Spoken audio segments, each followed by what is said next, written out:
네, 반갑습니다. 추세와 수급의 달인 추수기 방송 시작하도록 하겠습니다. 오늘 분석할 종목은 알테오젠이 되겠습니다. 알테오젠 같은 경우는 최근에 좀 많이 괜찮았죠? 예, 상승 추세로 지금 현재 유지된 상태이고요. 그 다음에 이제 전고점이 오늘 여기를 돌파를 못하고 내려왔기 때문에 또 시간이 좀 걸릴 것 같아요. 그래서 추세적으로 보시게 되면은 약간 42,500원에서 53,000원. 자, 42,500원에서 53,000원의 이 구간에서 지지를 받고 이 저항을 받고 있다. 그래 보시면 되겠습니다. 조금 멀리 보신 분들은 한 6만원까지도 보실 수 있겠습니다. 근데 한번 53,000원 저항대를 돌파를 했으면은 6만원까지 바라볼 수 있겠는데, 돌파를 못한 걸로 봐서는 다시 좀 내려와서 에너지를 비축한 다음에 다시 53,000원을 트라이 하지 않을까, 이 저항대를 좀 또 돌파 시도를 하지 않을까, 이렇게 판단하고 있고요. 이 알테오젠 같은 경우는 지금 어떤 이슈 있는지 먼저 말씀드리도록 하겠습니다.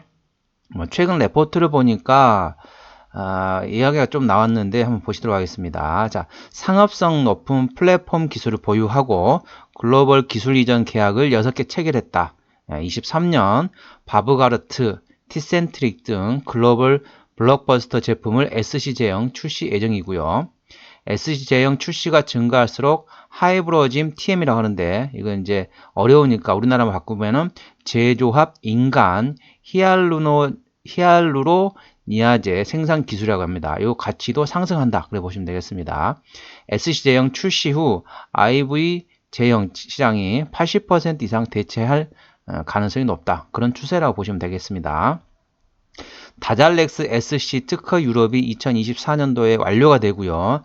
알테오젠 하이브로짐 TM, 아까 말씀드렸던 제조합 인간 히알루로니아제 생산 기술, 요 특허가 2040년까지, 그리고 키트루다 SC 제형은 2023년 2월 임상 3상에 진입했고요. 24년 8월 프라이머리 완료 예정입니다. 테르가제 ALT-P1은 지속형 인간 성장 호르몬이라고 하는데요. 상업화 가치가 높다. 상당히 바이오주 같은 경우는 용어가 상당히 어렵죠. 어려운데 아무튼 그런 지금 바이오 베터 그리고 바이오 시밀러 관련돼 가지고 좀 준비를 하고 있다라고 보시면 되겠습니다. 추세적으로 아까 보셨다시피 추세적으로 지금 지지대 그리고 저항대 1차 저항대 2차 저항대 이렇게 보시면 되겠습니다. 저는 이제 목표가 손절가를 말씀 안 드리고 이렇게 지지대 저항대라고 말씀드린다는 걸 다시 한번 참고하시고요. 이 알테오젠 같은 경우는 어떤 수급이 지금 핸들링 한다면요. 기관이 핸들링 한다고 보시면 되겠습니다. 자, 수급을 보시게 되면은, 자, 외국인이 한 달 동안 89만 7천 주를 팔았습니다. 외국인이 한 달 동안 팔았는데, 최근 이틀 동안 샀다가, 오늘 또 상당히 많이 팔았네요. 그리고 기관 같은 경우는 한 달 동안 51만 6천 주. 그러니까 외국인은 팔고, 기관은 사고, 손바뀜이 되고 있다고 보시면 될 것 같고요. 특히나 이제 기관이 계속 사다가 일부 좀 팔았다가 최근에 다시 들어왔습니다. 그런데 오늘 또 팔긴 했지만은 여전히 추세적으로는 기관은 순매수 기조를 유지하고 있다. 그래 보시면 되겠습니다. 기관 중에서 어떤 수급이 지금 움직였나? 자, 금투가 좀 매수를 했었고요. 자, 투신도 매수를 한 상태에서 지금 물량이 잠겨 있다라고 보시면 되겠습니다. 그리고 연기금 같은 경우도 순매수를 지금 하고 있죠. 한 달 동안 13만 6천 주, 투신은 13만 4천 주를 순매수했습니다. 역시 연기금도 순매수를 해놓고 오늘 뭐 3천 주를 팔긴 했지만은 전반적으로 순매수 기조다. 자, 투신 연기금은 순매수 기조다라고 보시면 되겠습니다. 자, 이 종목의 신용비율은 2.19% 괜찮죠? 신용비율 같은 경우는 4%를 기준으로 해가지고 4% 이상은 4%대부터는 신용비율이 높다라고 제가 말씀드렸고 3%대까지는 신용비율이 낮다. 그래서 안정적이다. 그렇게 말씀을 드렸죠. 자, 그러면은 코스닥 150이기 때문에 대차거래 공매도 상황을 보시도록 하겠습니다. 자, 대차 거래는 최근에 좀 증가하는 추세네요. 예. 알테오젠 같은 경우는 최근에 둘, 넷, 다섯, 5일 정도, 5일 정도 사고 또 하루 정도 상환했다가 다시 또 이렇게 그렇게 증가하고, 그래서 전반적으로 대차 거래는 조금 증가하고 있는 추세다. 그래 보시면 되겠습니다. 자, 공매도 상황 보시겠습니다. 대차 거래를 해가지고 공매도를 치는 거죠.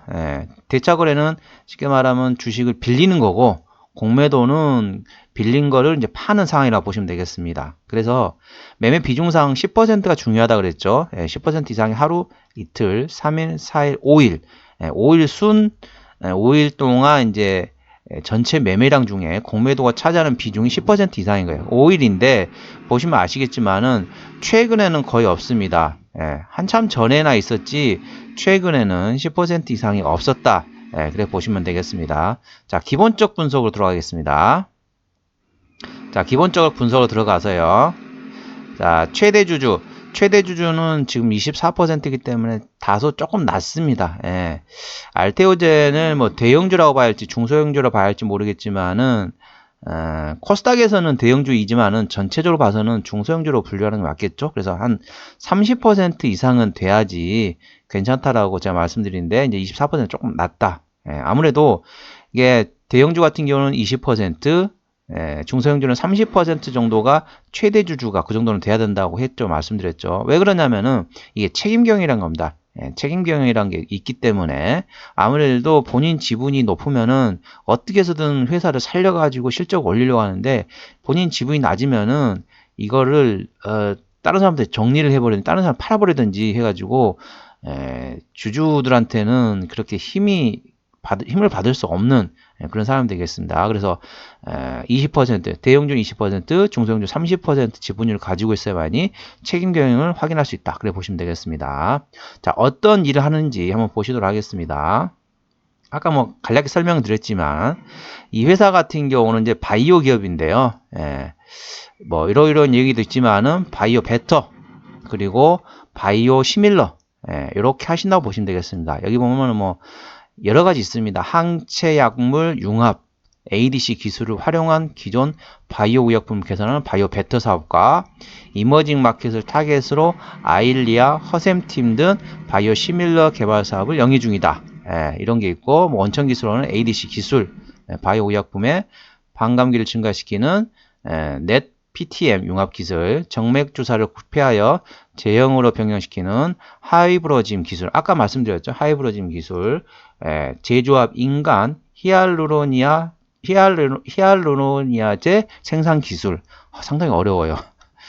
그런 바이오 베터하고 바이오 시밀런을 하고 있는 회사라고 보시면 되겠습니다. 자, 실적을 보시게 되면요. 이 종목이 좀 특이한 게 계속 적자였습니다. 2018년도에 적자, 2019년도에 적자, 2020년도에 적자, 2021년도에도 적자, 2022년도에도 적자였습니다. 근데 2023년 올해는 드디어 흑자전환합니다. 매출액은 200억, 400억, 300억, 200억, 올해 700억으로 퀀텀 점프하죠. 내년 1000억입니다. 그리고 영업이익도 적자했다. 올해 턴어라운드 하는 거고 내년에 425억까지, 올해 160억, 내년에 425억이기 때문에 올해 턴어라운드, 내년에 실적이 퀀텀 점프. 그래 보시면 되겠습니다.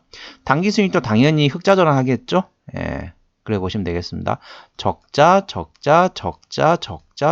올해 210억 원 당기순이익 흑자 전환하고요. 내년에 490억 원 흑자가 이제 증가폭이 커진다. 그래 보시면 되겠습니다. 자, 부채 비율은 68%이기 때문에 낮습니다. 그런데 유보율도 470%면 좀 낮아요. 유보율이 물론 바이오주라서 이렇게 유보율이 높은다는 거는 뭐 이렇게 과한 욕심일 수도 있겠지만은 부채 비율도 낮고 유보율도 낮다. 그래 보시면 되겠습니다. 내년 기준으로 자, 영업이익률이 42%입니다. 이 정도면은 PER 한 30배, 40배를 줘야겠죠. 그래서 내년 기준으로 자 EPS가 800원이 되겠습니다. 내년 기준으로 800원. 자, 그러면 주가 위치 보겠습니다. 밸류에이션 보겠습니다. 800원이면은 현재 PER 한 60배 정도 되네요. 조금 과도하라고 볼 수도 있긴 하지만 일단 턴어라운드 하는데 조금 힘은 실어줬다. 하지만은 PER 60배면 조금 비싸긴 해요.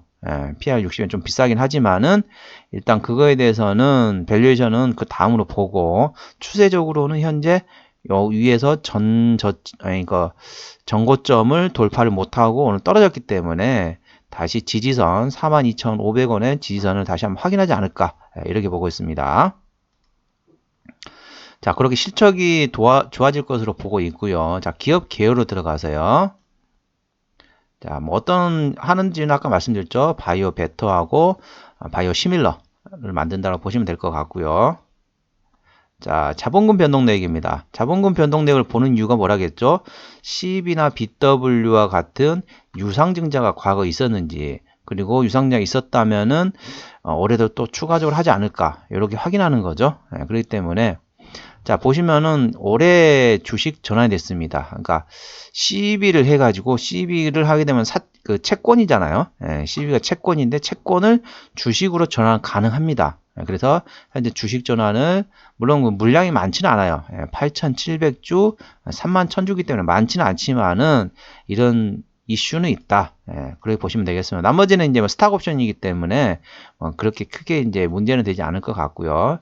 자회사로는 관계사 및 자회사로는 이런 회사들이 있습니다. 이런 회사도 있으니까 뭐 참고만 하시고 대부분이 전부 다 이제 바이오 의약품 이런 일을 한다. 그래 보시면 되겠습니다. 이렇게 아까 보셨다시피 최근에 이제 많이 올라왔다가 차익 실현 물량이 일부 나왔지만은 제가 봐서는 다시 한번 힘을 실어 가지고 다시 좀 올라오지 않을까. 왜냐면은 실적이 올해 흑자 전환하고 내년에 영업이익이 상당히 큰 폭으로 증가할 것으로 전망이 되고 있기 때문에 아무래도 그 영향을 비치지 않을까 이렇게 보고 있습니다. 오늘은 알테오젠에 대한 종목 분석이었습니다. 제 분석 내용이 마음에 드신다면은 구독, 좋아요, 알림 설정까지 해주시고 댓글까지 달아주시면 감사하겠습니다. 이상 추세와 수급의 달인 주숙이었습니다. 감사합니다.